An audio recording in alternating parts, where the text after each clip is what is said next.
Quisiera presentar este segundo taller que lleva por título Implicaciones y alcance del liderazgo ignaciano para la construcción social, situando el objetivo del mismo a partir de algunas reflexiones que han surgido a lo largo de la mañana, también ayer desde la Universidad de Deusto, recordando a modo de pinceladas algunas cuestiones que me parece que son significativas para entender lo que nos proponen, lo que nos van a proponer y lo que hemos propuesto pensar tanto a Luis como a Javier, a Gabriel y a Nacho en este taller, y que compartan con nosotros sus reflexiones.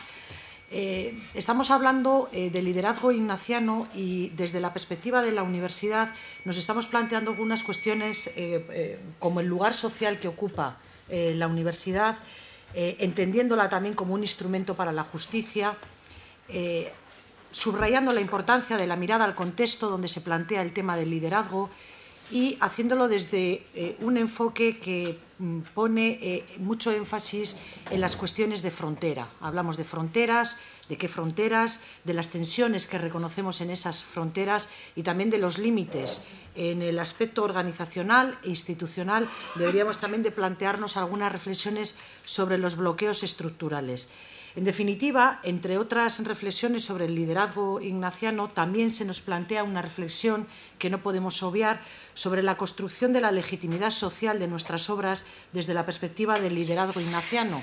Y es precisamente ese objetivo el que nos va a ocupar la reflexión de hoy a la tarde, a través de esta mesa que se plantea una reflexión sobre la construcción de estructuras puestas al servicio también del bien común, y cómo desde la perspectiva del liderazgo ignaciano esto es un reto al que también hay que responder. De ahí el título del taller, Implicaciones y alcance del liderazgo ignaciano para la construcción social. Sobre todo lo que les hemos pedido es que reflexionen o se nos acerquen experiencias sobre los valores que se promueven a través del liderazgo ignaciano, lo que con ellos se construye y al servicio de qué se ponen esos valores en el proceso de construcción social. Esas son algunas ideas generales que son las que nos han hecho pensar que estas cuatro personas pues bueno, pueden compartir con nosotros reflexiones interesantes que luego nos sirvan para, a nivel grupal, ahondar en algunas preguntas que expondré en la parte final del seminario. Tienen un tiempo muy corto y voy a hacer una presentación pues también corta, injustamente corta, de cada uno de ellos. Luis Ugalde, yo creo que no necesita presentaciones, sobre todo, bueno, pues si algo se puede decir de él es que es de Vergara, y ya con eso pues se puede decir que está ya todo dicho, ¿no? Pero aparte de eso, pues por como dar algo... Como Magdalena de Araoz de esta mañana. Eso es, como Magdalena. Pero bueno, ya dicho eso, creo que no cabe de decir mucho más, pues que ha sido el rector de la Universidad Católica Andrés Bello, y bueno, pues ahora mismo es miembro de la Conferencia de Provinciales en América Latina. Pero sobre todo el rasgo que... Y tenemos también otro guipuzcoano, es una mesa que se inicia con dos guipuzcoanos. De Donosti, pues también está Javier López Aristegui, de la Universidad de Deusto, que es el presidente del Consejo de Gobierno. Ellos dos van a abrir esta primera sesión del taller y después se completará con Gabriel y con Nacho. Me toca ser ingrata, un papel ingrato de controlar el tiempo, y tenéis pues aproximadamente 15 minutos para hacer vuestras presentaciones. Os agradezco vuestra participación. Y Luis, bien, un saludo muy cordial. Yo creo que voy a hablar así como a hachazos, porque no se puede desarrollar. Hay una presentación escrita, hay algunas cosas que están ahí, otras que no están, que voy a plantear. El primer punto va a ser necesidad humana y posibilidades. Cuando uno se pone a pensar qué entendemos por liderazgo social, yo no voy a entrar en ninguna definición, pero yo entiendo lo siguiente. Un líder social positivo es uno empeñado en mediar entre necesidades humanas de humanización, necesidades humanas y de humanización, y las posibilidades para que las posibilidades salgan al encuentro de aquellas. O sea, la humanidad tiene necesidades, la humanidad tiene posibilidades. Entonces, el liderazgo social es para que las posibilidades salgan al encuentro de las necesidades. Hay liderazgo individual, hay liderazgo grupal, hay liderazgo institucional, hay instituciones líderes, hay grupos, movimientos líderes. Por supuesto, todo liderazgo, si es exitoso, tiene que lograr movilización exitosa de mucha gente. Inspiración, movilización, etc. Puesto eso como telón de fondo, paso inmediatamente al segundo punto, que es racionalismo y creación de un mundo sin mal.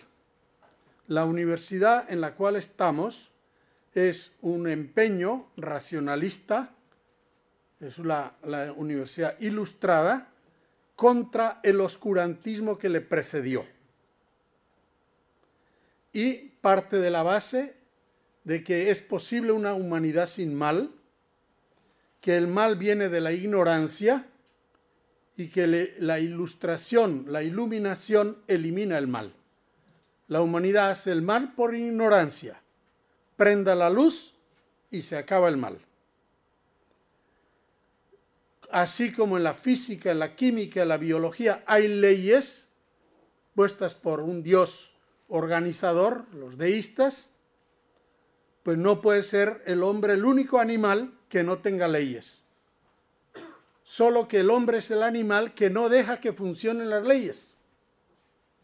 Entonces hagamos la física social, la física psicológica, digamos, dejemos a las leyes y se produce la felicidad. Y leyes significa que cada uno siga los instintos. Por ejemplo, en economía, usted tiene que ser totalmente egoísta, buscar su bien. Y si cada uno de nosotros busca el bien, pues efectivamente están las cosas hechas de tal manera que si no interviene la moral y si no interviene el Estado, la búsqueda de cada pieza de su propio bien produce la felicidad. Dicho pronto y mal. Muy bien.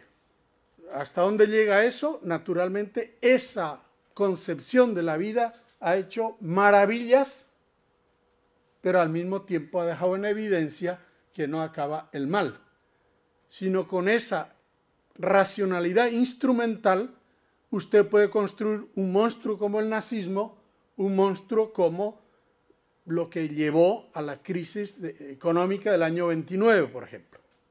Bien, dentro de esa línea ilustrada viene otro segundo movimiento, que es el marxista. Y dice, bueno, tuvimos la revolución cultural de la Ilustración, la revolución industrial, y estamos produciendo miseria. Yo he encontrado una ley, fíjense que ambos buscan una ley, que si usted aplica es infalible. Y la ley es que el origen del mal no es la ignorancia como creían estos, sino el origen del mal es la apropiación privada de los medios de producción. Vamos a tomar el poder, etcétera, etcétera, ahorro, y llegamos a la supresión de los medios de producción. Por tanto, el Estado se extingue, porque no hace falta un instrumento para que una clase domine a la otra, y la religión se extingue. Y estamos en una sociedad donde en todo amar y servir. La sociedad ideal marxista es en todo amar y servir. Pero el medio para llegar a eso es suprimir la apropiación privada de los medios de producción. Bueno, ¿qué surgió de ahí? Ya lo sabemos. Sigo adelante entonces. Pero la causa del mal en uno es la ignorancia, en el otro es. Y no olvidemos, en ambos casos la religión es negativa. La religión es el oscurantismo que no permite que la racionalidad se desarrolle. La razón está en las cosas, está fuera y está en la cabeza. Y en la medida que sigamos la racionalidad, pues somos fieles a la diosa razón. Por tanto, la universidad racionalista, la ética no tiene lugar. Se le ha dejado lugar, pues para no hacerle el feo, pero la ética sobra. Cuando la gran crisis de la Enron, Amitai Etzioni, que yo creo que ya debió morir porque era muy viejo entonces, un judío, profesor de ética muy reconocido, dijo, todos esos señores que han llevado al desastre la Enron y todos pasaron por Harvard, a eso les di yo clase. Y la ética, decían, sobra. Eso está bien para la iglesia y para la familia, pero en la universidad, pues es un pago, un rezago cultural. Y él reclamaba eso, ¿no? Sigamos. Nosotros nos defendimos en la universidad racionalista, acuérdense, la gran batalla era fe y razón. ¿Puede un cristiano ser científico y al mismo tiempo creyente? Y libros, porque nos dijeron, ustedes no tienen lugar en la universidad. Porque aquí solo entra la razón. Y nuestra batalla era demostrar que aun siendo creyentes, sí podemos ser científicos o racionalistas o lo que ustedes quieran. Fe y razón. En la década de los 60, 70, fe y justicia. De nuevo es una defensa. Marx nos dice, ustedes nunca pueden hacer la justicia, porque ustedes son agentes del opio del pueblo. Porque eso es la religión. El día y del suspiro en la miseria. El día que no haya miseria y el pueblo no esté sufriendo, no necesita opio, la religión no la vamos a quitar, se extingue. Porque la humanidad ya en todo amar y servir. Y la racionalidad, ¿qué es lo que ha demostrado 2 siglos, 3 siglos de historia? 2, 1 y medio. Bueno, que la racionalidad instrumental es prodigiosa, que es increíble. Lo que vio Marx no era sino puro juguete por allá en 1850, 60. Lo que vemos hoy es una cosa increíble, lo que puede hacer la racionalidad instrumental. Segundo, pero que sirve para la vida o para la muerte. Sirve para matar con más eficacia. La Segunda Guerra Mundial fue un monumento a la racionalidad instrumental en organización y en máquinas de destrucción, y la tercera, si viene, todavía será mayor. Por tanto, no basta la racionalidad instrumental. Las ciencias no tienen, ni la medicina, un chip que garantiza la aplicación de esa ciencia para producir vida. Ese chip no está dentro, está fuera. Yo puedo utilizar la medicina para hacer ensayos con los presos y matarlos, o para dar vida. Y ese chip no está dentro de la ciencia, está fuera. Entonces, esto nos lleva al tema de la antropología y la espiritualidad. La antropología cristiana en la cual yo creo, no hay humanidad sin mal, ni va a haber. No hay humanidad sin alienación, ni va a haber. Segundo, no bastan leyes naturales. Dostoyevsky dice, la abeja tiene su fórmula, la hormiga tiene su fórmula y no falla. Los humanos no tenemos ninguna fórmula. Estamos abiertos, pero no desnudos, no desprovistos. Tenemos conciencia, tenemos libertad, o podemos llegar a tenerla. Tenemos el amor y tenemos la utopía. Y ahora arréglense ustedes e inventen, porque no hay leyes. Entonces, aquí viene el tema de la libertad, etc. Bueno, otro principio fundamental, hacemos el mal que no queremos. Por muchas vueltas que le demos, aquello que dice San Pablo, no hacemos el bien que queremos, a veces sí, y hacemos el mal que no queremos. Eso significa que no somos libres para hacer el bien. Por eso dice San Ignacio, hay que hacerse libre, no somos libres. Segundo, la humanidad y los humanos somos una gran fábrica de construir ídolos. Construimos ídolos permanentemente. Y los ídolos piden adoración y sacrificios humanos. San Ignacio dice en las banderas, etc., ¿cuál es la tentación? El poder, el dinero, el vano honor, etc. Esos son los ídolos. Y buscamos nuestros intereses. Un pequeño paréntesis, San Francisco Javier escribe una carta en 1545 por ahí, hablando de la Universidad de París. Porque ahora decimos, oye, es que los muchachos estamos en una cultura individualista, vienen a la universidad, cada uno busca lo suyo. ¿Qué es lo que buscaban en la Universidad de París? Está en costumbre decir los que estudian, deseo saber letras para alcanzar algún beneficio o dignidad eclesiástica. Con ellas y después, con la tal dignidad, a lo mejor pues sirvo a Dios, ¿no? Y dice, entran a la universidad más para alcanzar dignidades, beneficios y obispados que para servir a necesidades. Entonces la universidad me dota de posibilidades. Ahora no buscan obispados, pero sí presidencia del banco o del partido, me da igual. Entonces quiere decir que esa es la condición humana ayer y hoy. Por supuesto, culturalmente el individualismo está más exacerbado. Entonces, primer punto, ¿cómo nos hacemos libres? O sea, no es que yo quiero o no quiero adorar al dinero, quiero o no quiero adorar al poder. Ya dice el Evangelio, los señores de este mundo tratan a los súbditos como esclavos. El problema está, ¿cómo me hago libre para no arrodillarme delante de ese ídolo? No se puede de ninguna otra manera más que si no hay un amor mayor. El amor al ídolo no se puede quitar. Inventaré otro ídolo, a no ser que reciba un amor mayor, que es el Dios gratuito, no necesariamente el Dios que aprendimos. El Dios de Jesús, que es amor y gratuidad. Entonces, y en ese camino, el reconocer al otro. Cuando Jesús nos habla del buen samaritano, no dice primero, reconoció al otro como valor absoluto en ese momento. Tuvo compasión, se encontró con Dios. Y por si hay duda, en Mateo 25, tuve hambre y me dieron de comer, pero si no te vimos nunca, los vemos todos los días, dice Jesús. Esos pequeños a los que hiciste.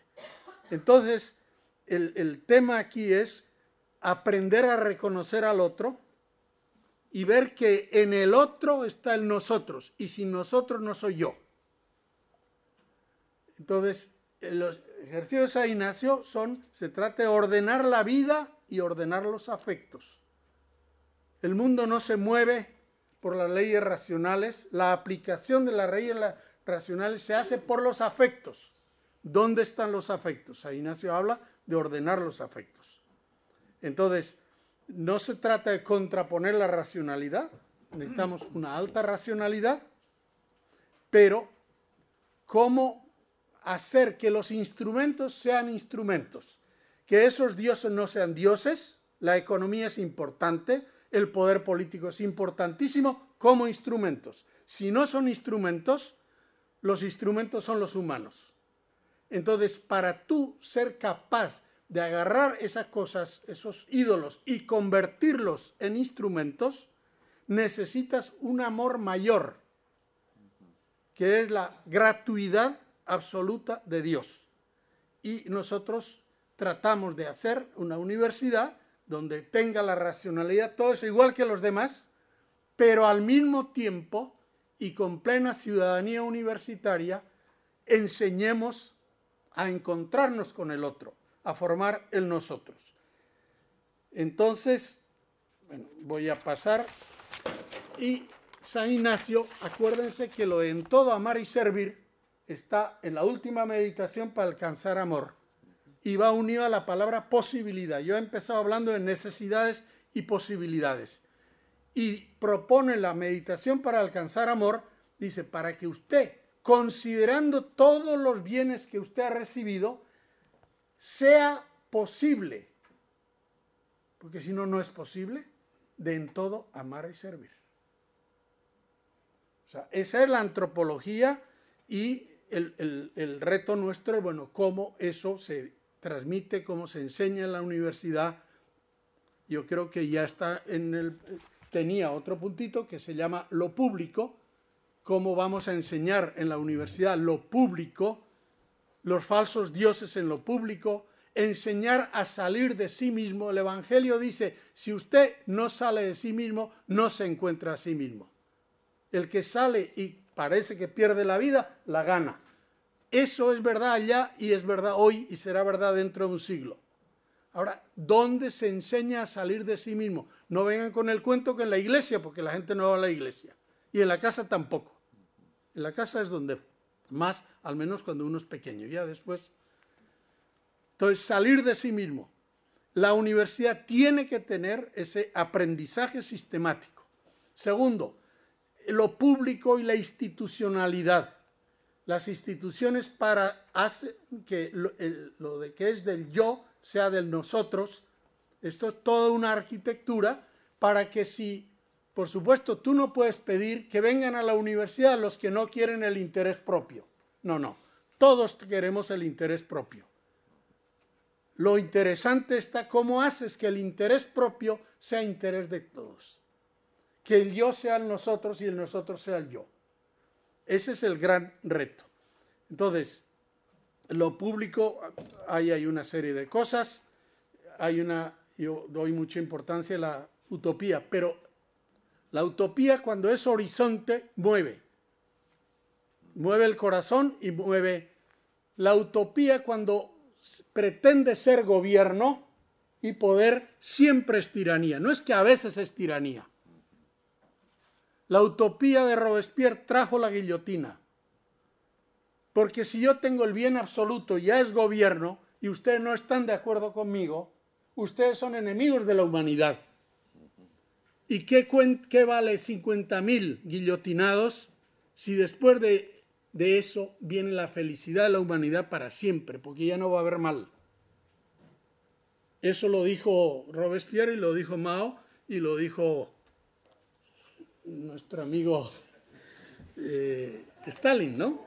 Es decir, el bien es tan grande que, bueno, hay unos señores enemigos de la humanidad que no entienden. O sea, toda utopía que pretende ya tener la plenitud de la felicidad y del bien no puede aceptar sino la sumisión absoluta y tiránica.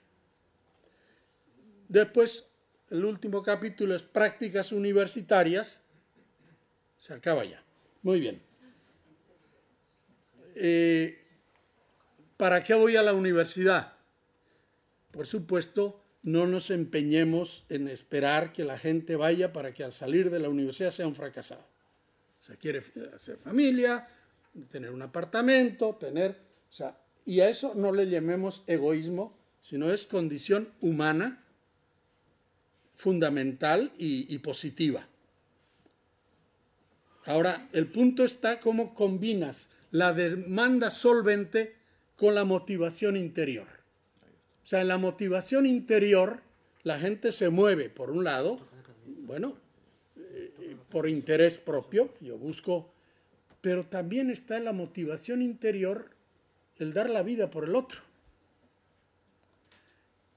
Entonces, ¿cómo hacemos que la motivación interior y la organización exterior, la demanda solvente,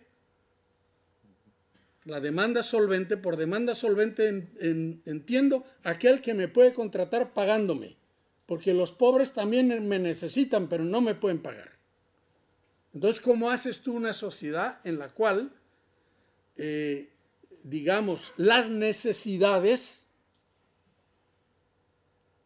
aun de aquellos que no te pueden contratar, el banco te puede contratar, estos no, esas necesidades, y volvemos al comienzo de la conferencia, necesidades y posibilidades. Hoy día la sociedad tiene posibilidades para que los talentos profesionales vayan al encuentro de las necesidades entendidas como humanidad, no solamente de un núcleo. Bueno, hay unas prácticas universitarias que yo aconsejo ahí, basado un poco en la experiencia, aprender a salir de sí mismo. Y eso no se aprende en la clase, eso se aprende saliendo, a veces saliendo del país, otra vez saliendo del sector social, etcétera. Nuestras prácticas en esa dirección. ¿Qué le falta a los conocimientos racionales para hacer vida? Pues le falta en todo amar y servir. ¿Y de dónde lo saca? No es simplemente por convicción, sino algo que mueve al corazón, que aunque parezca absurdo, dar la vida por otro es ganarla. Eso está en el Evangelio, pero está en la vida, aunque no estuviera en el Evangelio. Y en la práctica universitaria, la otra cosa importantísima es la comprensión de la realidad. O sea, la historia, lo que está pasando con frecuencia es que cuando las cosas van bien, como iban en España hace 10 años, pues entonces la ética y la sociedad y todo eso son charlatanes, como son curas de algo tienen que hablar. Pero yo voy a lo mío. Cuando viene la crisis, entonces dice, bueno, ¿qué pasó?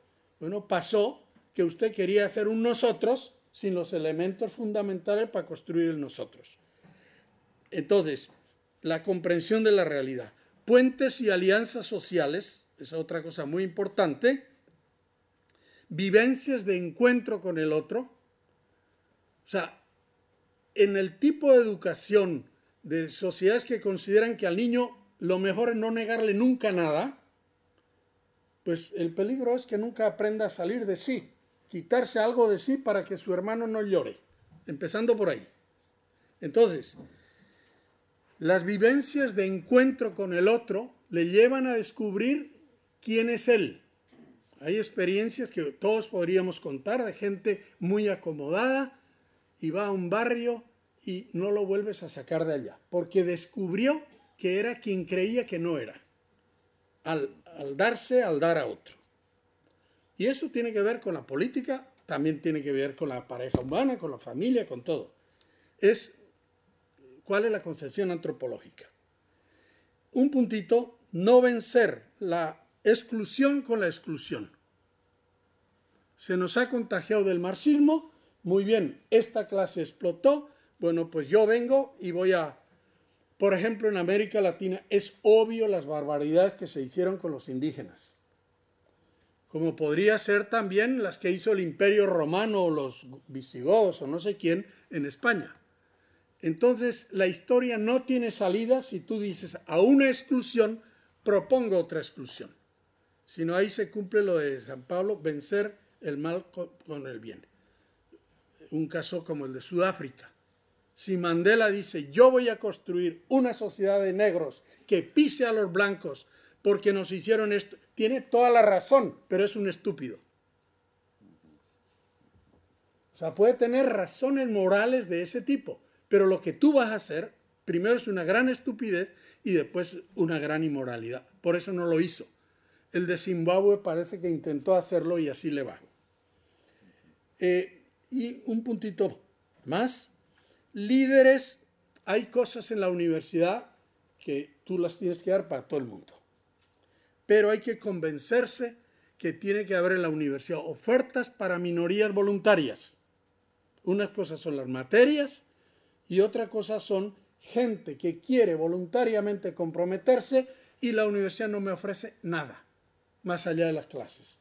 Antiguamente eran las congregaciones marianas, de ahí salieron muchísimos líderes, era voluntario, tú te adhieres voluntariamente, te presenta unos horizontes más amplios. Euskal tiene un programa de liderazgo ignaciano que va en esa dirección.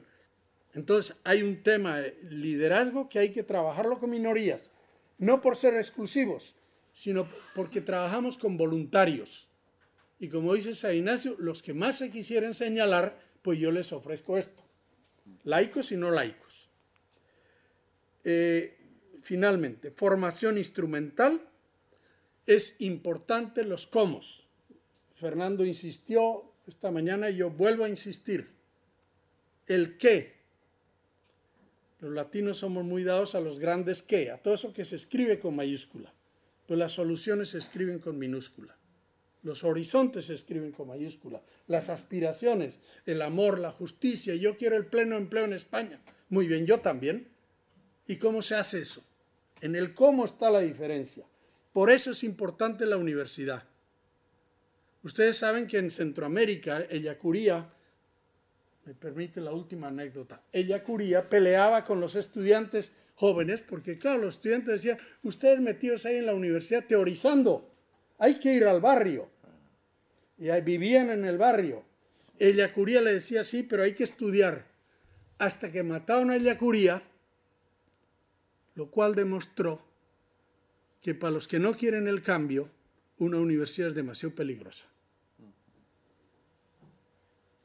Una universidad es demasiado peligrosa.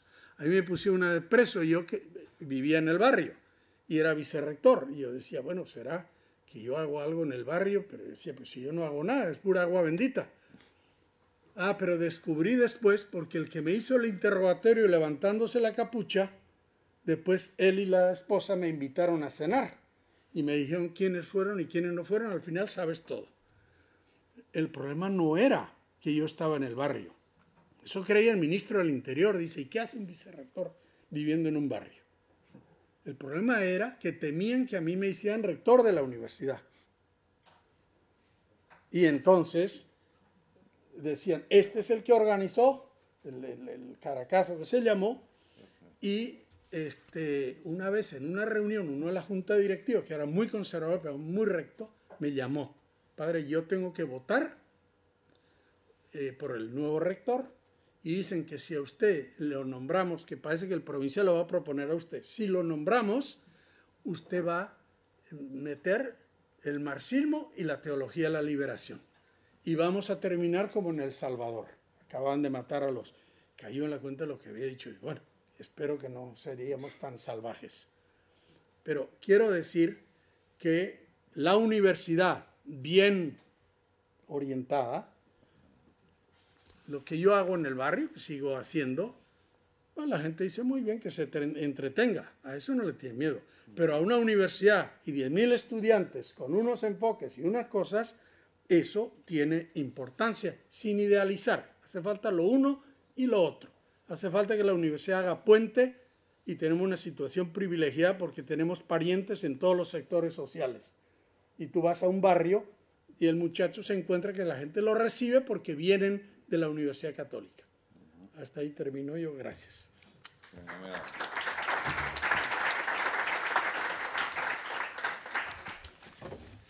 Bueno, pues ahora después de esta reflexión, un pequeño cómo, de los que dices tú, ¿no? Un pequeño cómo. Bueno, aquí vamos a ver si consigo poner esto en fundamento. O pido sopitas. Pido sopitas, no. Ahí estamos. Fíjate qué cosas. Bueno, una práctica que tiene que ver con la provincia de Loyola y que tiene que ver también no solamente con la Universidad de Deusto, sino con todas las obras e instituciones de la provincia de Loyola. Aquí tenéis al Deusto moderno y a un San Sebastián, a los que lo conocéis, la ciudad más bonita del mundo, soy de San Sebastián, con un mar precioso y el centro del campus rodeado por el río Urumea, ¿no? Bien, una cita del padre general de Statu, del Estado de la Compañía. Y si miráis los subrayados, tiene que ver con la identidad católica y jesuita de nuestras obras. Evaluar si nuestras instituciones siguen siendo y cómo, fundamentalmente, instrumentos apostólicos y clarificar su objetivo básico de servicio a la misión de la Iglesia y de la Compañía. Una práctica concreta sería esta. Hemos intentado en la provincia la evaluación de los rasgos de un centro de la Compañía de Jesús. ¿Cómo fue esto? Voy a explicar los antecedentes, los rasgos que se evalúan, cómo se ha evaluado, qué resultados hemos obtenido en la universidad y explicar un poco la valoración de esa práctica y una pequeña propuesta. Bien, surge en la provincia, evidentemente, como creo que en casi todas, por la necesidad de hacer un cuerpo para la misión y formarnos juntos, jesuitas y laicos, y además hacerlo no solamente de modo que sea una sola obra, sino que todas las obras de la Compañía de Jesús hagan el mismo intento. Y lo hagamos juntos, además. Creo que eso es un gran valor añadido. Bien, por tanto, la cuestión empezó así. Se empezó pensando qué tipo de persona queremos en nuestras instituciones. Y se editó este pequeño folleto que tenéis arriba, La persona en el camino de Ignacio. Se siguió pensando qué medios teníamos que hacer para conseguir esto dentro de las obras, y el siguiente fue el discernimiento orante en común.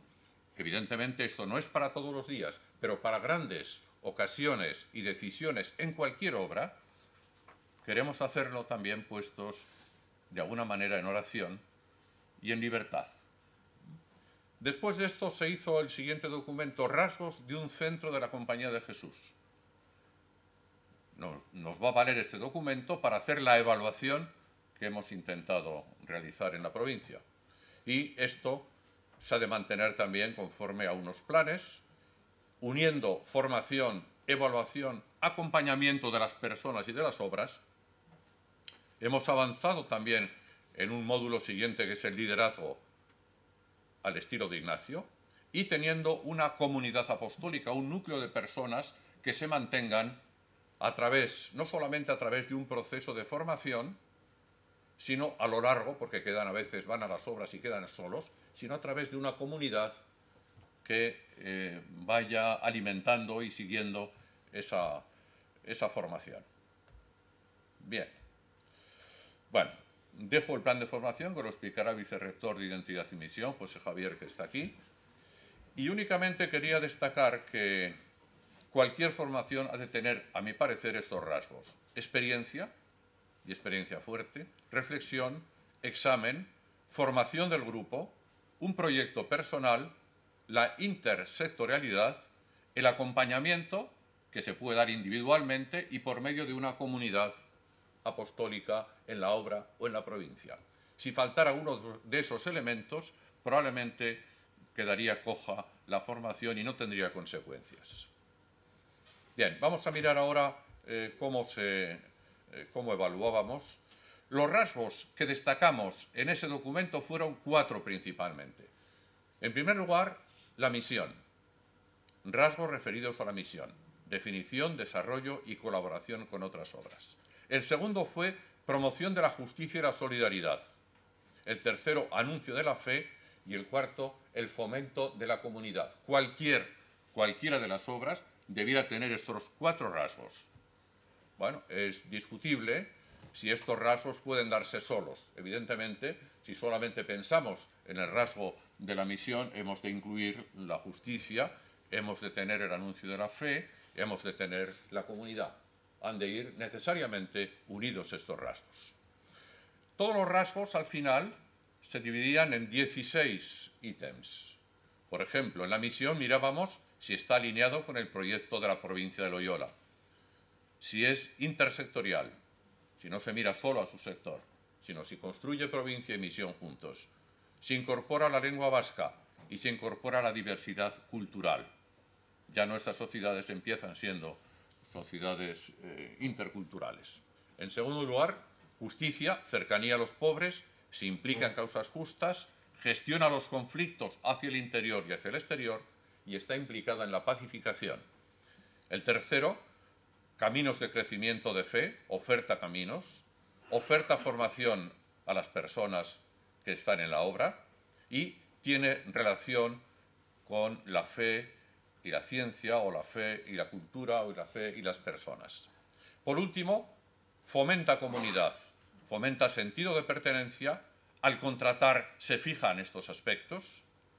Hay un modo de gobierno que implica responsabilidad, delegación. Hay una gestión responsable y transparente y tiene en cuenta también la cultura vasca hacia el exterior.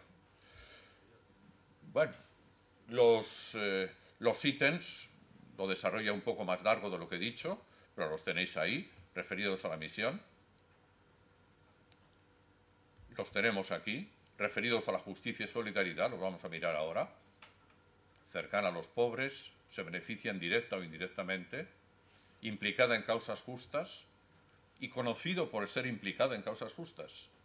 Gestiona los conflictos, favorece la reconciliación, está implicada en la pacificación, reconoce los conflictos, fomenta la reconciliación dentro y fuera de la obra. Lo mismo relativos a la fe, ofrece caminos de crecimiento, ofrece formación y en diálogo con el mundo. O lo mismo con respecto a la comunidad. Paso. Imita un poco este modo de evaluación, tiene bueno, un sonido a lo que es el modelo europeo de calidad. Tiene la misión como meta, evaluó unos ítems según la sistematización y avance, como veremos, de los hechos aislados hacia la sistematización del rasgo que queremos lograr. Tiene una evaluación interna y externa, se basa en evidencias y indicadores y lo que intenta es la mejora y la satisfacción de las partes implicadas en la obra. Implica también transparencia, dar cuenta y requiere participación de los agentes y responsabilidad social. Todos conocéis el modelo de FQM, orientado a resultados, orientado al cliente, se fija en el liderazgo y la importancia, los procesos, el desarrollo de las personas, el proceso de aprendizaje, innovación y mejora, las alianzas que hace esa institución y la responsabilidad social de la organización.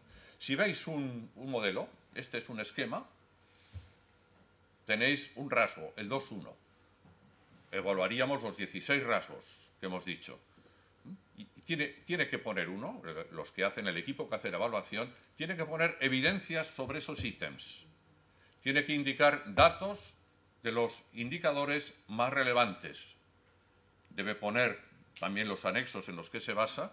Y como veis, de la nota 1 a la nota número 10 va avanzando en sistematización.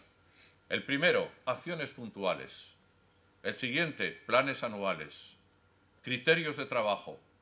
Políticas y sistemas. Evaluación. Y ya el 10 sería si además las mejoras se obtienen como resultado de esas evaluaciones.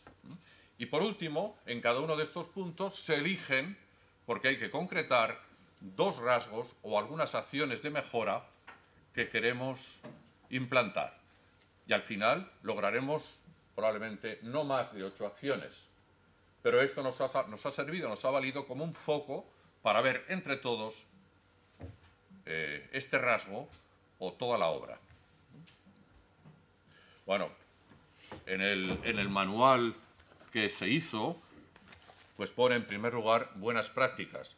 La nuestra la consideramos una práctica aceptable, no sé si es buena, aceptable yo creo que ha sido para nosotros.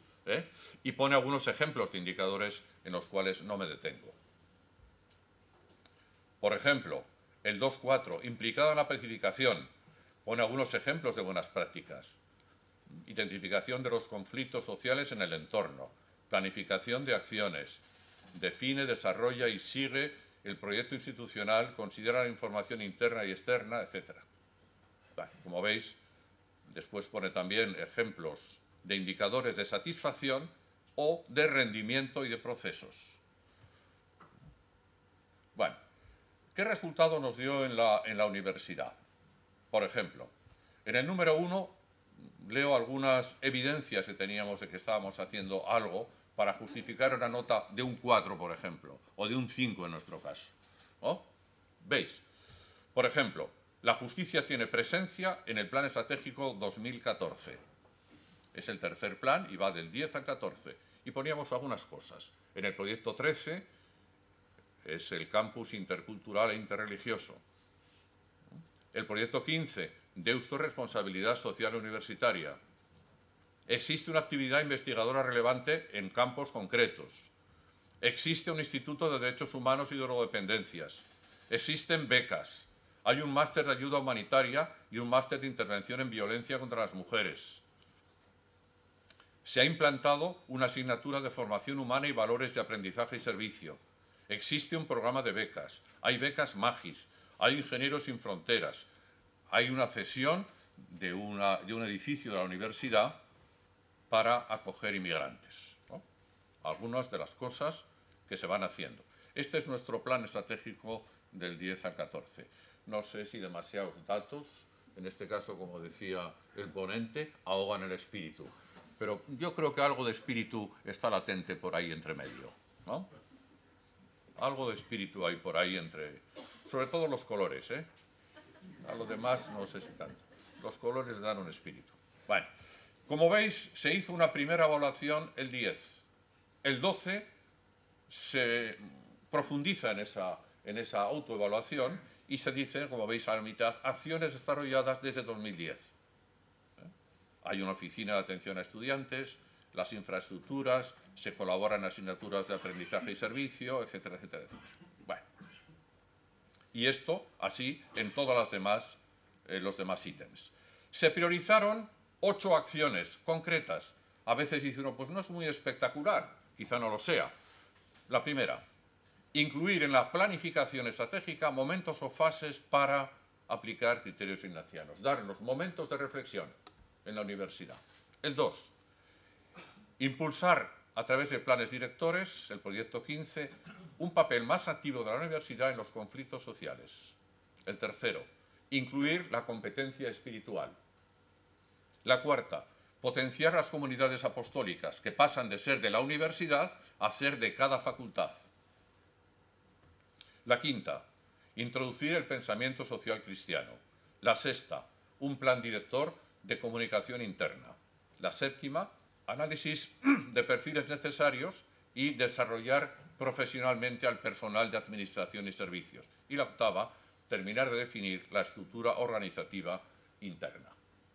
Son ocho cosas, quizá no son toda la universidad, pero toca puntos que son de interés. Bueno, me paso ya de la Universidad de Deusto, que todos conoceréis, y valoro la práctica. Aspectos positivos. Nos valió, aunque no lo pone ahí, para tener un sentido de pertenencia muy fuerte y de pertenencia a un cuerpo a todos los que hicieron la evaluación interna y externa. Con lo cual miramos lo esencial juntos. Nos dimos un tiempo para mirar lo esencial. Conocimos todas las obras, no solo la nuestra, todas las obras de la provincia. Se hizo, por tanto, una evaluación cruzada. No nos autoevaluamos ni nos evaluó la propia universidad, sino personas también de otras obras distintas a ella. Permitió conocerse a las personas, programar acciones de mejora juntos, seguir en común lo que hemos hecho, conocimiento de otras prácticas, participación mayor en la propia obra. Hay mucha gente que no sabe lo que se hace en la universidad y se asombra cuando ve lo que se hace. Logró consenso y cohesión, una objetividad que es concretar, no solamente palabras, sino, bueno, ¿qué vamos a hacer juntos en concreto? Una mirada a los logros y un reconocimiento y examinar con varios focos. Esos 4 focos hemos puesto: justicia, fe, etc. Limitaciones. Primera, ¿se pueden separar los rasgos? ¿Hay posibilidad de medir realmente estas cosas, que parecen muy espirituales? Una dificultad es que esta evaluación montó sobre otras evaluaciones y este plan montó sobre un plan anterior. Sería bueno quizá tener en el mismo plan estratégico todos los elementos, uno solo y no 3. El número de participantes quizá fue escaso, solo directivos. La universidad no se limita solo a estos rasgos y sería bueno ampliar la aportación de los llamados clientes externos, viendo qué metas y qué resultados tenemos que lograr y ver si los ítems son adecuados. Propuesta. Yo diría que necesitamos ampliar la participación en la autoevaluación, que no sean solo los equipos directivos los que evalúen, sino personas de todos los estamentos de la universidad. Debiéramos incluir el proyecto de la provincia dentro de los rasgos del plan estratégico, que no sea una cosa externa. Sería bueno programar planes y acciones previamente con otros elementos de la provincia, no solamente desde la universidad. Sería bueno también que la auditoría externa cruzada no fuera solo dentro de la propia provincia y de la universidad, sino con otras universidades de los sistemas. Y por último, debemos comprobar cuáles son las demandas de las partes interesadas, de todos los sectores, cosa que no hemos hecho probablemente de forma suficiente. Una última, es que ricasco, gracias. Y esta es una buena imagen de nuestro país y de la cornisa. Vamos a remar juntos y vamos a remar al mismo tiempo y vamos a remar conforme a una meta y un fin. Esto es una parte de nuestra comunidad apostólica, de la universidad solamente. Hay unos cuantos, contados aquí un día entero para tener un tiempo para pensar. Seguimos remando y corrigiendo el rumbo si hace falta, que probablemente hará falta corregir el rumbo. Y bueno, ahí tenéis los amarillos del Urola, bueno, ahí, de Orio, los son de Orio, pero ahora ahí pone el Urola. El Urola es el que da el dinero. Muy bien, bueno, pues ahí está. Muy bien.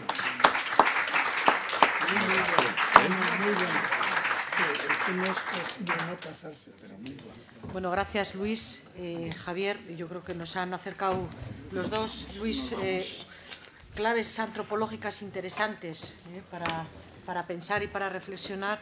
Y Javier, pues una experiencia de evaluación de los rasgos también muy interesante, que permite no solo sistematizar un proceso, sino también es muestra de la madurez de una organización, ¿no?, que decide evaluarse. Les pido a Nacho y a Gabriel que suban a la mesa.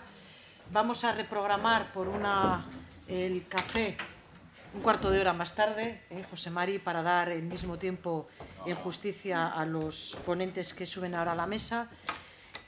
Y bueno, les voy a presentar rápidamente. Se nos marchan los dos guipuzcoanos y bueno, llega un navarro que tiene la suerte de vivir en Bilbao, Nacho de Alboan. Ya sabes que los de Bilbao nacemos donde queremos, ¿no? Eso es. Incluso en Jaén. Y Gabriel, que bueno, pues me decía la comida que es bético, no sé si porque es del sur, sino porque es del Betis. Yo creo que es más porque es del Betis, pero bueno, gracias a los dos. Nacho de Alboan y Gabriel de la Universidad Loyola Andalucía van a cerrar este taller con sus experiencias. ¿Empiezo yo? Sí. Como tú quieras. Tenéis un cuarto de hora aproximadamente cada uno. Vamos a ver si es aproximadamente. Eso es. A ver si lo conseguimos. Por respeto al público y para que no... Igual podríamos hacer salir un poco a la calle, correr un poco después de las dos exposiciones anteriores y volver, ¿verdad? Pero no parece que esté dentro de la agenda de la organización, así que, bueno, vamos a intentarlo. Yo voy a dedicar un minutito a ubicar lo que os quiero presentar, ¿verdad? Con ese título, Dimensión de Justicia y Liderazgo para la Misión. Bueno, creo que soy el único ponente que no está trabajando dentro de la universidad.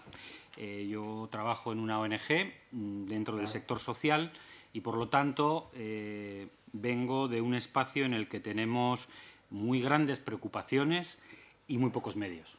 Yo creo que eso también ubica nuestra mirada, de alguna manera, ¿no? Y, por otro lado, ubica también un deseo muy profundo que va surgiendo de esas grandes preocupaciones y de esos pocos medios de encontrar colaboración para trabajar sobre esas grandes preocupaciones. Entonces, uno de los elementos fundamentales de mi exposición hoy es hablar de eso, hablar de la posibilidad de colaboración. Y luego, pues poniéndome un poco en el tono que ha empezado esta mañana Fernando Montes, que anda por allí, ¿verdad?, pues también siento una cierta necesidad de ubicar a quien os habla. Bueno, yo supongo que si cogiéramos palabras de la Congregación General 35, soy un laico colaborador. Además de ser un laico colaborador, en otras dimensiones, ¿verdad?, pues soy un miembro de la Comunidad de Vida Cristiana, lo cual ya nos ubica en una posición cercana, ¿verdad?, jesuitas y laicos que viven la espiritualidad ignaciana. Y tengo que agradecer mucho a la Comunidad de Vida Cristiana, a la espiritualidad ignaciana, haberme acercado a ese proyecto ganador, dice mi esposa, que comparte conmigo esa comunidad, que es el proyecto de Jesús, que es un proyecto ganador, aunque, como nos decía ayer Rambla, no a través directamente de los éxitos muy notorios, ¿verdad?, en la sociedad. Bueno, a partir de ahí, y por eso y quiero dar el siguiente paso también presentándome, una persona, laico, colaborador, miembro de CVX, que vive como propia, por la invitación de la propia compañía y de jesuitas concretos, la misión jesuita, desde esta obra que se llama Alboan.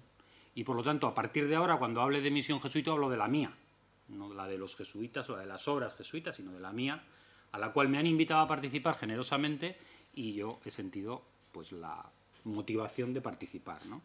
Entonces, me parece que es importante, porque si no, a partir de ahora tengo que empezar todo el rato a distinguir, no, esto es la obra, esto es los jesuitas, esto soy yo, esto... Bueno, no. Todos compartimos una misión desde esta posición, ¿no?, en la que la vida nos va colocando. Bueno, voy a intentar abordar alguna consideración general, pero que ya se ha dicho en varias de las exposiciones previas, con lo cual no voy a insistir mucho en ello. Quiero presentaros muy brevemente también, de parte del sector social quizá, algún diagnóstico sobre cómo está esto de la dimensión de justicia en cómo vemos desde el apostolado social la situación de la dimensión de justicia en la compañía y qué retos nos presenta a todos y a todas, no solo al sector social. Y al final voy a intentar hacer un caso positivo de cómo podemos colaborar o cómo a través de la colaboración podemos darle viabilidad a esta cuestión de estar en misión y que lo que vertebra esta misión sea la dimensión de justicia. Ese va a ser un poco el intento de la exposición. A ver si soy capaz de hacerlo en el tiempo. Bien. A ver, aquí. Algunas opciones de base, ¿verdad? Se ha hablado ya mucho de la misión de la compañía, el servicio de la fe y la promoción de la justicia. Desde ayer nos hablaba Rambla,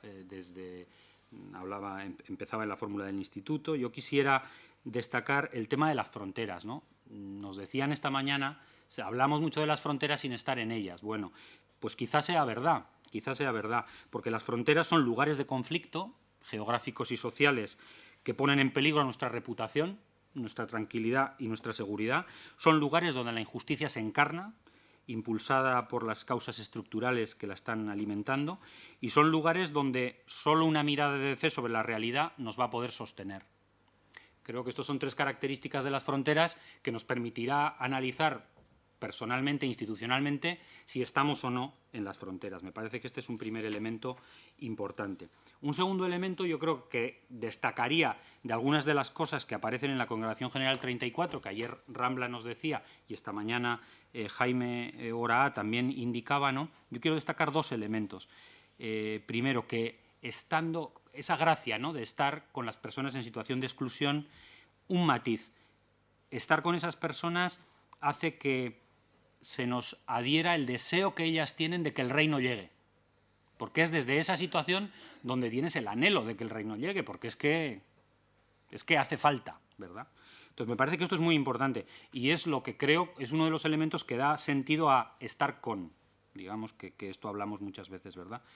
Y esta mañana también nos lo decían, ¿no? Y luego el otro elemento es que ahí coincidimos con mucha otra gente que no comparte nuestra identidad probablemente ni nuestra misión, pero que comparte esta preocupación. Y es gente de buena voluntad que quiere que este mundo mejore y que de alguna manera son colaboradores del reino, ¿no? Bueno, por lo tanto, a la hora de trabajar, de escoger temas de investigación, de escoger ámbitos de intervención social, etcétera, etcétera, bueno, pues esa perspectiva y ese estar con nos ayuda mucho para poder trabajar por ese reino que se supone que está por venir y en el que nosotros estamos colaborando. Paso al segundo punto, la dimensión de justicia desde la perspectiva del apostolado social. Y me baso en lo que voy a decir en un documento que igual habéis leído, muchos de vosotros, que editó el Secretariado para la Justicia y la Ecología hace un año y medio ahora, que se titula Invitados a colaborar con el Dios presente y activo en el mundo, la dimensión de justicia y los retos apostólicos para la Compañía de Jesús desde la perspectiva del apostolado social. Para los que lo hayáis leído, me disculpo, voy a intentar sacar como algunos elementos importantes. Lo primero, del diagnóstico, ¿no? Decía ese documento, y yo creo que es verdad, que hoy compartimos una mejor comprensión de lo que significa el término justicia, tanto en el ámbito público, con su carácter obligante, cuando hablamos de justicia social, y por otro lado como dimensión profética de la fe, que viabiliza y permite que nuestra fe se encarne como la encarnó Jesús en su tiempo, como brillantemente nos exponía ayer José María Rambla, ¿verdad? Yo creo que aquí tenemos una necesidad que ya es urgente, y es visibilizar que lo que nosotros hacemos en una universidad, en un colegio, en una ONG, en un centro de cultura, es trabajar por estas cosas y visibilizarlo y comunicarlo hacia afuera. Yo creo que es tan importante a estas alturas de la película como comunicar lo que ofrecemos, docencia, cursos, grados, investigaciones, etcétera, ¿no? O proyectos de cooperación, en el caso de la organización en la que trabajo, ¿no? Por otro lado, esta comprensión nos hace ver que hablar de justicia es algo más que hablar de causas justas, ¿no? Hablar de justicia social o de esta dimensión nos remite a la posibilidad de que esta justicia alcance a todos, que sea un horizonte de totalidad. También, no me detengo, Rambla ayer nos hablaba de este elemento de la espiritualidad como algo movilizador, ¿no? Pero bueno, es que además, en esta comprensión como síntesis práctica, yo creo que ya hemos llegado como a un consenso en que hay algunos rasgos que nos permiten trabajar en esta dimensión. Una vida junto a las personas en situación de pobreza y exclusión, un servicio directo a las personas en aquello que es pertinente y otras organizaciones no realizan, una investigación sobre las causas que generan esa exclusión, un fomento de comunidades locales, concretas, específicas, que se comprometen en renovar esa cultura hacia una cultura de solidaridad, y una acción pública, una incidencia para que las cosas cambien en políticas concretas, ¿no? Podemos resumir, ¿verdad? El Servicio de Gestión de Refugiados habla de acompañar, servir y defender. En el sector social de las provincias de España, desde hace como 10 años más o menos, hablamos de que nuestro trabajo tiene que ver con la reflexión, con la acción y con la vida. Bueno, todos estos elementos son los que creo que hoy en día ya comprenden esta comprensión, valga la redundancia, compartida del significado de justicia. Por otro lado, creo que es evidente que existe una creciente sensibilidad en las obras de la compañía sobre esta cuestión de la dimensión de justicia y su aplicación directa. Y este seminario no es más que un ejemplo de ello. Y por otro lado, también constatamos que tenemos una dificultad importante y generalizada para poner por obra esta cuestión de la dimensión de justicia, ¿verdad? En muchos lugares probablemente se circunscribe a una preocupación intelectual y probablemente tenemos todavía mayores dificultades cuando esta promoción de la justicia puede implicar posicionamientos públicos que nos comprometen, ¿no? Hago estas afirmaciones tan generales sabiendo que hay muchísimas excepciones a esto, ¿verdad? Pero es una dificultad que experimentamos. Y también se detectaba en el documento del que estamos hablando un camino importante que recorrer a la hora de convertir acciones en el ámbito de la solidaridad en sistémicos e integrados en la vida de apostolados y obras, pasando de acciones a estrategias, de alcances limitados a importantes y de servicios prestados a personas en dificultad a compromisos de transformación que nos implican, decía el documento, ¿verdad? Bueno, yo creo que este tránsito es un tránsito que vamos dando poco a poco, pero que todavía es un reto. Y esta dimensión de justicia, terminando con el documento, nos abría a 3 retos, ¿no? El primero, responder de manera integral y coordinada. El reto global de la justicia, del trabajo por la justicia, necesita de colaboraciones estratégicas, buscando en común interpelaciones de la realidad y de las respuestas que podemos dar. Y en esta línea, en el tema de trabajar de manera integrada, cómo superar barreras geográficas y sectoriales que tenemos y que vivimos en el trabajo nuestro de cada día, ¿verdad? Entre sectores apostólicos, entre provincias, entre conferencias, etcétera, ¿no? Y creo que aquí hay que tener en cuenta 2 tentaciones que están presentes. Una tentación que yo percibo en estos momentos es saltar al espacio internacional, porque como el reto es global y necesitamos dar una respuesta internacional, y alejándonos del compromiso real y concreto en la sociedad en la que vivimos, en España, en El Salvador, que estoy viendo a Andreu aquí delante mía, o en cualquier otro sitio, ¿verdad? Y la segunda tentación es dar esta respuesta integral desde cada una de nuestras organizaciones, sin buscar lazos de colaboración que nos complican la vida, ¿verdad? Pues y claro, cuanto más grande es la organización, y soy consciente que hablo a universidades, pues más grande es la tentación, porque dentro de la organización pues está todo, ¿verdad? Está la respuesta completa. Bueno, este es un primer reto el que debemos estar muy atentos, ¿no? El segundo es asumir que el reto es global, esa totalidad del reto, que necesitamos justicia, y la justicia que necesitamos, el reino que buscamos, no es un reino que se puede realizar en este valle o en esta ciudad. Las universidades, creo, por vuestra capacidad institucional y las relaciones que tenéis también a nivel internacional, pueden desempeñar un papel muy importante en este asunto, ¿no? Y por último, abordar la transformación de la cultura como el gran reto que Jaime nos planteaba esta mañana en su exposición. Termino ya con esta última transparencia, hablando de algunos elementos que... ¿Cómo hacer viable esto de lo que estamos hablando, ¿no? Bueno, pues para hacer esto viable, tres pistas, ¿no? 3 pistas que se podrían desarrollar muchísimo, ¿no? Por un lado, En primer lugar, desarrollar lecturas sapienciales en discernimiento de la realidad. El Padre General nos anima, creo, en casi todos los sitios en los que aparece y habla en público, a cultivar la profundidad de nuestro análisis.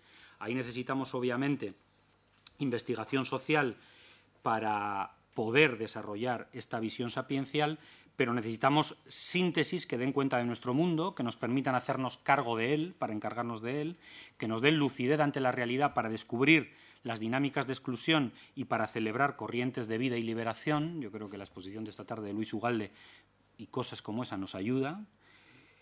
Pero claro, estas síntesis deberán contar con un rigor atento a multiplicidad de perspectivas y ciencias sociales, contar con las instituciones que están en contacto con las realidades sufrientes del mundo y tener posibilidad de hacer discernimiento orante en común, dejándose afectar por la realidad y desvelando nuestros intereses ocultos, probablemente legítimos, pero también ocultos, ¿no?, que el discernimiento nos ayuda a desvelar. En este ámbito necesitamos sujetos colectivos que puedan hacer este trabajo, ¿verdad?, que puedan hacer esa investigación social, pero que puedan hacer la síntesis y que puedan hacer el discernimiento. Y no tenemos muchos de estos, y probablemente los necesitamos de forma intersectorial. Segundo elemento, necesitamos proyectos estratégicos estructurados desde nuestro modo de proceder. Nos presentaba Javier con claridad una herramienta de evaluación basada en un modelo de gestión que es el modelo europeo de calidad, ¿verdad? Todos los modelos de gestión son más o menos aplicaciones más sofisticadas del ciclo de Deming famoso, después de la Segunda Guerra Mundial, ¿verdad?, de Plan, Do, Check, Act. Bueno, tenemos que hacer eso, pero tenemos que hacerlo con nuestra propia identidad. Y en ese sentido necesitamos planificar con discernimiento orante en común, necesitamos hacer alimentando el sentido de comunidad dentro de nuestras obras y entre nuestras obras, y necesitamos evaluar no solamente lo que hacemos, sino cómo evoluciona la misión a la que estamos sirviendo, cómo evoluciona la maduración de nuestro cuerpo apostólico, cómo avanzamos en las dimensiones fundamentales, es decir, más justicia, más fe, y cómo crece el compromiso ciudadano y laical con una sociedad más humana y más justa a nuestro alrededor, en parte, no gracias, en parte gracias a nuestro trabajo. Y por último, el liderazgo, que claro, habrá que hablar de liderazgo porque esto va de liderazgo, este seminario, así que bueno, pues el liderazgo como instrumento para dar cauce a estos elementos, ¿no? Sugiero la lectura del documento que hay sobre liderazgo en redes internacionales en la carpeta del Dropbox, donde tenemos unas cuantas cosas que leer.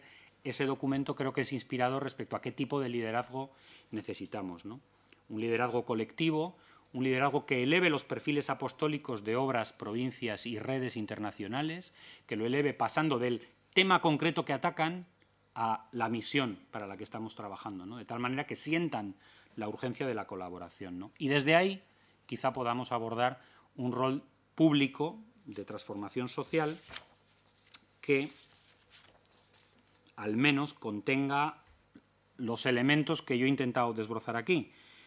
La investigación sobre temáticas cercanas a la realidad concreta, la sensibilización a la sociedad, la divulgación, la toma de postura pública a ser posible de nuestras instituciones y desarrollar y ofrecer alternativas en el campo de las políticas públicas. Yo creo que de esta manera, generando estos sujetos colectivos para el discernimiento, aplicando nuestro modo de proceder a nuestra manera de gestionar y generando este liderazgo que permita elevar el perfil apostólico de nuestras obras, pues estaremos avanzando en esta dirección, pero ciertamente es un camino que requerirá de bastante tiempo. Pero bueno, estamos animados, como decía al principio, por el proyecto ganador, ¿no? Y entonces ese proyecto ganador, aunque acaba en la cruz, es ganador, pues nos debería animar a seguir alimentando esta corriente de vida en la que estamos involucrados, ¿verdad? Lamento haberme alargado un poquito, pero bueno, ya.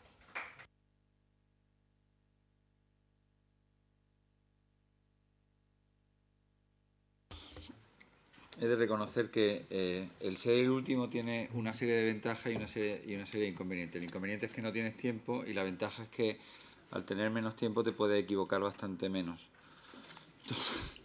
Entonces yo voy a ser muy breve. Y voy a ser muy breve porque además hablo desde mucho pudor. Me da mucho pudor hablar de liderazgo, me da mucho más pudor hablar de algo que tenga la palabra o la raíz ignaciano, en Loyola y delante de tantos jesuitas. Es decir, que esta es la primera vez que yo voy a hacer algo así.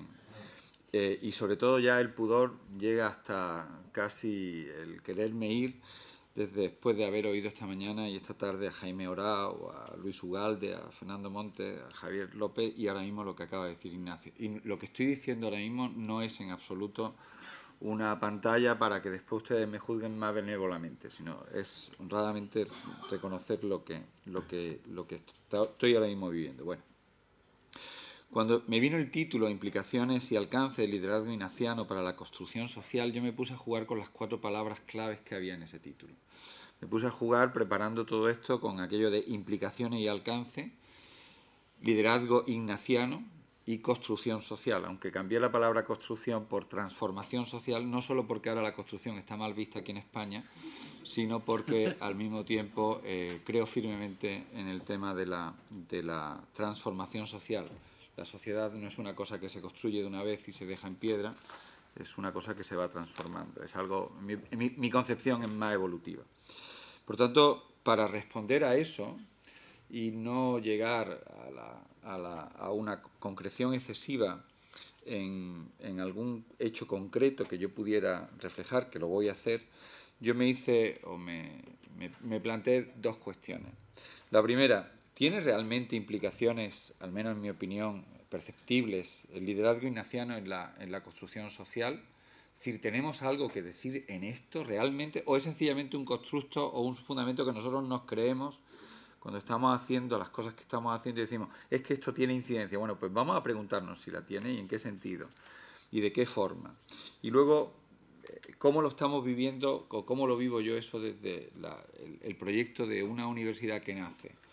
Que es una experiencia yo creo que única. No sé si alguno de ustedes la ha vivido, pero desde luego tengo poco referente en el sentido de que no puedo preguntar a mucha gente cómo lo hizo usted. Otras cosas, por si le pregunto a los fundadores de Deusto, tengo que irme a 126 años atrás, lo cual es bastante complicado. Bueno, pues permíteme que empiecen el tema haciéndome esa pregunta de ¿tiene implicación el liderazgo ignaciano en la construcción social? Y para hablar de las posibles implicaciones del liderazgo ignaciano en la transformación social hay que empezar por hablar, o por lo menos por tener un pequeño concepto, una pequeña teoría del cambio social y de cuáles son las variables que lo determinan. Sin entrar en grandes análisis, que podíamos entrar desde Marx hasta Weber o Habermas, por utilizar 3 de los clásicos que utilizan el concepto de cambio social, bueno, si consideramos que una sociedad es un conjunto de interacciones o de relaciones que establecen las personas de una comunidad, tenemos que coincidir en que es claro que la construcción social es hacer posible que esas relaciones, la construcción social es hacer posible esas relaciones y la transformación social es hacer que esas relaciones evolucionen en algún sentido, con alguna orientación más o menos positiva, según un conjunto de características que podamos percibir. ¿Qué es lo que hace entonces cambiar las relaciones sociales? ¿Qué es lo que la orienta en una determinada dirección? Pues yo creo que son 2 preguntas diferentes y hay que responder a cada una de ellas para después agruparlas. Bueno, las relaciones sociales cambian, las variables que fuercen el cambio social, y hay distintas teorías sobre esto, pero fundamentalmente están normalmente correlacionadas con el tamaño de las comunidades, es decir, el número de personas determina en gran medida la propia evolución. La humanidad del siglo XXI, con casi 7.000 millones de personas, no es en absoluto la de 1929, con 1.500 millones de personas. Cada vez que alguien compara la crisis, yo que soy economista, compara la crisis actual con la de 1929, le digo que empecemos por ahí, que la respuesta es no. Las relaciones sociales están en gran medida determinadas por el tamaño de las comunidades, pero al mismo tiempo por las características de las personas que componen esa comunidad. No es lo mismo las relaciones sociales en una comunidad de personas mayores que en una persona de gente joven. No podemos percibir lo mismo los 80 millones de personas que viven en el Congo con sus edades, con los 80 millones de personas que viven en Alemania con sus edades. Pero al mismo tiempo también la forma de las relaciones, las comunicaciones, los mensajes que se hacen, teoría de la acción comunicativa de Habermas, y las comunicaciones, los mensajes, el contenido de las comunicaciones, las instituciones sociales, leyes, roles, etcétera, y desde luego la tecnología y el conocimiento. Si nosotros agrupamos todas estas variables, conjunto de personas, sus características, sus instituciones sociales, los mensajes y la forma en las que se relacionan, la tecnología y el conocimiento, tendríamos un conjunto de variables que determinan el cambio social, la transformación social. Cambien cualquiera de ellas y habrán cambiado probablemente alguna de las otras y habrán transformado necesariamente la sociedad. ¿Y qué es lo que las orienta a las sociedades en determinado sentido? Clarísimamente nosotros diríamos esas proposiciones que determinan lo que es bueno o es malo, los valores. Dotar, por tanto, de características a una sociedad, a la construcción social, o transformar la realidad social en un determinado sentido, implica necesariamente hablar de valores. Bien, pues ahora agrupo las dos respuestas y me puedo ya formular una respuesta coherente a aquella original de ¿tiene implicación el liderazgo ignaciano en la construcción social? En mi opinión, claramente sí. Porque el liderazgo ignaciano tendrá implicaciones más o menos de mayor o menor alcance en la construcción social en la medida en que sea capaz de influir en primer lugar, en la relación entre las personas y la forma en la que éstas se relacionan y se comunican. En segundo lugar, en las instituciones sociales que organizan esa sociedad, normas, leyes y conjuntos de roles. Y en tercer lugar, en la tecnología, en el conocimiento que determina el conjunto de esas acciones humanas. Y desde luego tendrá sentido o tendrá capacidad de implicación y alcance en la medida en la que sea capaz de orientar hacia determinados valores y características ese conjunto de relaciones. Y en nuestro caso, el liderazgo ignaciano tendría que orientar a la sociedad y a esas relaciones según valores evangélicos ignacianos, que como nos decían ayer, y estoy totalmente de acuerdo, es sencillamente una forma de interpretar esos valores evangélicos. La inversa nos pone ante un espejo más complicado. El liderazgo ignaciano, el carisma ignaciano, no tendrá entonces ninguna implicación si no cambiamos efectivamente la orientación de muchas de nuestras sociedades, los qué y los para qué, y no afectamos a las variables que transforman el mundo social, al conocimiento, a las instituciones, a las relaciones, a las comunicaciones de las personas, a la vida efectiva de las personas. Dicho de otra forma, cuando nos evaluémonos en la perspectiva de si somos capaces de transformar realmente la vida de las personas, si estamos afectando determinantemente en las leyes y en las instituciones, si estamos realmente construyendo instituciones con liderazgo social, si lo estamos haciendo de determinado conjunto de valores, si estamos cambiando el conocimiento o la tecnología. Si estamos influyendo realmente en todo esto, entonces sí podemos decir que nuestro liderazgo ignaciano tiene implicaciones en la construcción social. Bueno, pues desde este marco, ¿cómo es la realidad desde la que yo vivo? Desde mi Andalucía, desde mi ETEA en Córdoba, y digo el mi para subrayar que es mi percepción, mi perspectiva. Si ustedes me preguntan, les digo que estamos haciendo poco y que en mi opinión es un poco desoladora. Y es un poco desoladora porque, al menos en la sociedad cercana en la que yo vivo, nos están invadiendo nuestro campo de acción, estamos en gran medida a la defensiva. Nosotros no pintamos casi nada en nuestra sociedad cercana, en mi Córdoba o en Sevilla, en Andalucía. Nosotros no estamos haciendo lo que tendríamos que hacer. Estamos teniendo una tasa de paro más alta, un 27% de tasa de paro, tenemos un paro juvenil del 50%, estamos viviendo situaciones de pobreza y de exclusión social cada vez mayores, hay una distancia alucinante entre la democracia formal y la democracia real que nosotros vivimos en nuestra sociedad. Estamos viviendo atraso tecnológico, huida de nuestra empresa y desde luego no estamos siendo en absoluto eficaces a la hora de hacer cada una de nuestras acciones. Muchos de nosotros vivimos en nuestro entorno y decimos, estamos construyendo una universidad, pero cuando uno lo mira desde esta perspectiva, yo realmente lo digo con una cierta desolación, pero al mismo tiempo con una cierta esperanza. Tenemos que hacer más. Y precisamente porque creemos firmemente que tenemos que hacer más, es desde donde hemos partido para hacer el proyecto Loyola. Es decir, nosotros no estamos haciendo la Universidad Loyola Andalucía, que todavía es un proyecto. Si Dios quiere, el día 4 de septiembre de este año tendrá ya alumnos propios y no lo... En fin, tendremos ya nuevas cosas. Nosotros no estamos haciendo el proyecto Loyola, y esta es la experiencia que yo también les quiero compartir, por salvar ETEA, que era un centro escrito, que es como nos dicen, esta fue la solución de ETEA, pues miren, se me ocurrieron o se nos ocurrieron otras 4 más.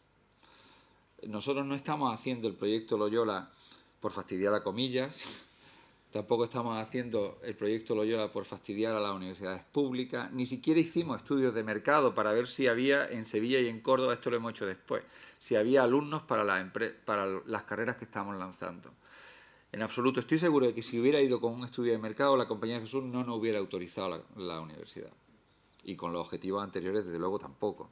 Es decir, nosotros estamos haciendo la Universidad Loyola Andalucía y así creemos todo el equipo de dirección y las personas que estamos involucradas, desde el presidente Fonfo Camacho hasta este rector, estamos haciéndolo porque creemos firmemente que podemos ser unos agentes o instrumentos de incidencia en la transformación social de la sociedad más cercana que tenemos. Incluso nos hemos fijado como objetivo, y así lo hemos formulado en nuestro proyecto, la transformación de la humanidad. Como diría Santa Teresa, en los sueños siempre los tuve grandes. ¿Sí? Bueno, pues precisamente queremos hacerlo así. ¿Qué es lo que hemos hecho? Pues en primer lugar lo hemos reformulado de la siguiente forma. Hemos reformulado que no podemos tener verdadera incidencia como universidad si no tenemos pensamiento propio. Y eso implica necesariamente investigación relevante en determinados ámbitos. No es posible una universidad, en nuestra opinión, en el siglo XXI, si no se genera pensamiento propio. Dar la economía con los manuales de Harvard nos lleva a reproducir los problemas de Harvard. Tenemos que pensar nosotros también en alternativas desde el conjunto de valores que nosotros estamos sosteniendo. Por tanto, la investigación para nosotros, el pensar, publicar es solo un medio de difundir esa investigación, pensar y generar conocimiento es para nosotros la primera esencia del quehacer universitario. Nosotros a eso le llamamos pensar las ideas que hacen el futuro, pero somos conscientes de lo pequeños que somos y nos hemos fijado en 3 áreas problemáticas específicas que son las que nosotros queremos abordar. Hay otras muchas. Afirmar no significa negar otras cosas. Hay otras muchas, pero nosotros nos hemos fijado 3 objetivos importantes a la hora de publicar y de pensar. Primero de todo, desarrollo, en un sentido amplio, desarrollo y justicia, que tiene que ver con la misión, en un sentido muy amplio, de la palabra que va desde derechos humanos hasta crecimiento económico.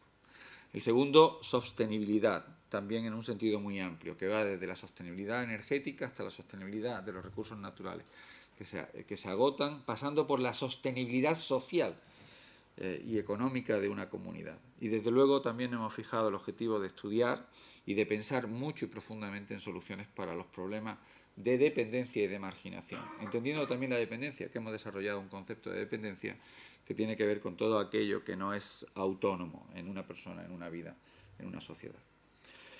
Desde esa perspectiva del pensamiento, pero desde la perspectiva de la formación, hemos escogido los grados haciendo un ejercicio que le llamamos el ejercicio de África.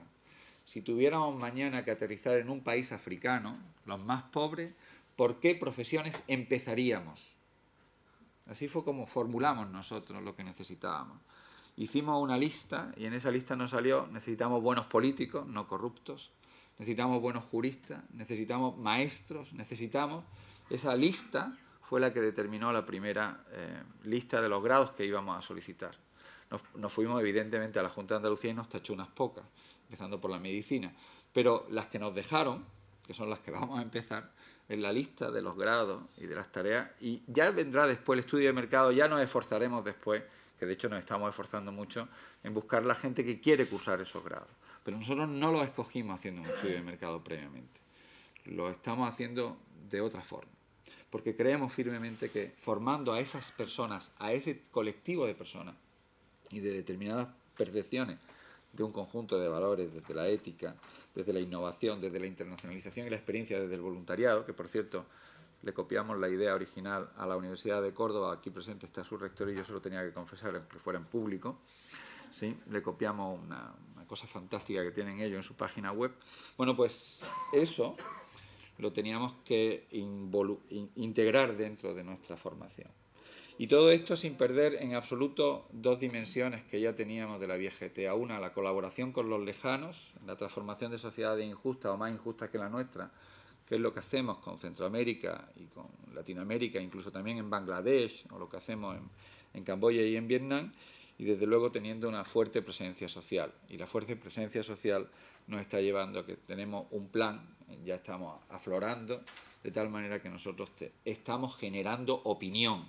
primero local y regional, y estamos diciendo, porque no puede ser que una facultad de empresariales como la nuestra no haya tenido ninguna opinión sobre los sobresueldos, los sueldos que se cobraron en la banca, o no hayamos tenido ninguna opinión sobre el paro más que una o dos intervenciones. Nosotros tenemos que estar también en la plaza pública, somos instituciones para estar en la plaza pública, y esa plaza pública hoy también incluye el ecosistema digital. Y como universidad aspiramos a ser un referente institucional, un modelo de gestión y de servicio. Ahora que todo se está poniendo en cuestión, al menos en nuestra sociedad, ni les cuento ya los casos de corrupción, que es lo que trufa todos los días los periódicos de cualquiera de nuestras ciudades, en la Andalucía de mi alma. Bueno, pues queremos ser un referente institucional de transparencia para hacer las cosas de otra forma, otro modo de proceder que al mismo tiempo nos sirva de ejemplo de ese carisma ignaciano. Poco más les quiero decir, solo, bueno, que creo que tenemos que hacer documentos y que de aquí debiéramos de sacar documentos, pero como diría también nuestro propio padre San Ignacio, que nació por aquí, que se nos note más en las obras que en las palabras. Muchas gracias.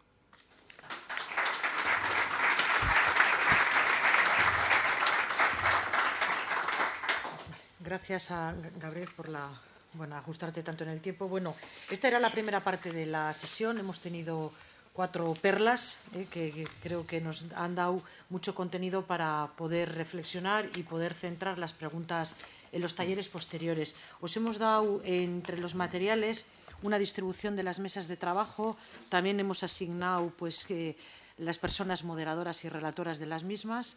Y bueno, os emplazamos ahora a tomar un café, un pequeño receso, y dentro de media hora, por favor, si es posible, a las 6:15 poder empezar, porque vamos a tener una hora para trabajar y luego poner en común ese trabajo que vamos a hacer en las mesas. ¿De acuerdo? Bueno, muchas gracias.